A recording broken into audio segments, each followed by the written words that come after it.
sounds like somewhere along the way you picked up coding.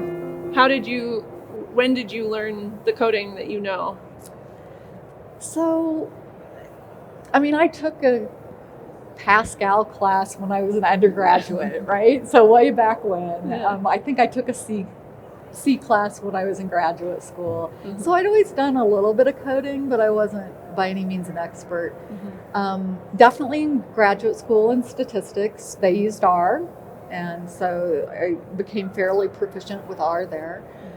When I went to Sandia, there were classified and unclassified work and machines. So to work on the classified side, R is an open source software. We weren't allowed to use R, so I learned MATLAB. So Sean had actually just asked about MATLAB. And then Python. So now I use mostly R and Python. The Python I kind of picked up on my own, just doing some courses and some programming. You also mentioned in discussing what came up in interviews a lot, the need for communication skills. Mm-hmm. Can you talk about where that shows up in your work? In what sort of aspects communication skills are important?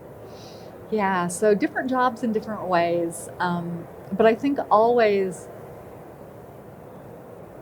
in all of the jobs that I've had, there's been a need to communicate technical work, statistical work primarily, with really bright people that don't necessarily have a statistics background. They might be engineers, they might be scientists, they might be business people. And so you just need to learn to be able to do that, to be able to put it in terms that they understand. And I think that's important for us as mathematicians and mathematical scientists in general, to be able to communicate what we're doing. I'm not sure I answered the right question, though. Yeah. No, I think you did. Sometimes I'm going off on tangents. No, you did fine. So is it where does it show up, or where does it show up? So I think that you, did you have to do writing assignments? Yeah, did you have to do speaking assignments, or in your job, in your professional capacity? So I used to, both at Sandia and at Neptune, I did a lot of writing of technical reports. Yeah. So we would have projects and there would be a formal report about the statistical work back to the owner, a client, whether it's internal or external. So I did a lot of writing. I didn't necessarily always do a lot of formal speaking, but more informal, talking with the people to understand their problems, and so we could approach them. In my current position, I do a lot less writing, but maybe more verbal communication with a much wider variety of stakeholders. Yeah.